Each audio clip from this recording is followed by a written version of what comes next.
I have so much certificate. I forgot. The training center is calling me today. I need to go to the office. I inquire about my UGT in the hospital. Hospital job. In the hospital job. So I need to go to the office. They're calling me. I hope they can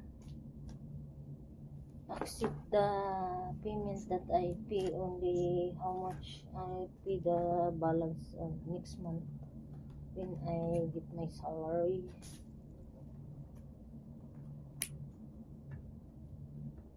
Next month when I get my salary. Kasi I have so many it's this is good moral certificate. This is certificate in the church. This is recommendation in school.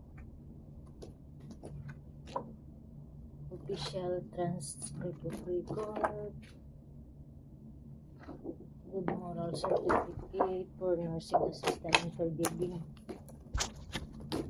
This is BLS certificate.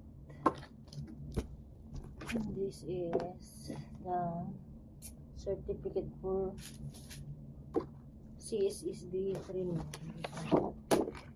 Oh, and this one. I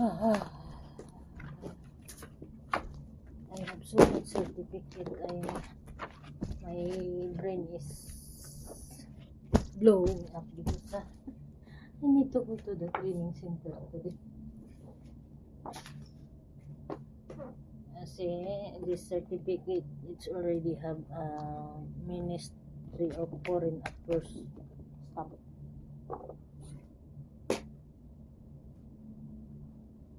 I don't know where is the paper. I have paper for here. Paper. Too much certificate. My brain is blowing up. I need to start my OJT training, healthcare job, that I can apply work in the hospital next year. Please pray for me, guys, that I can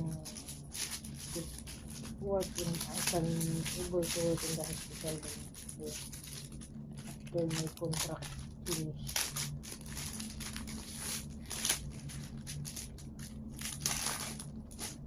Bye guys. See you later. Maybe I need to go straight to the meeting for our city meeting in the church after this.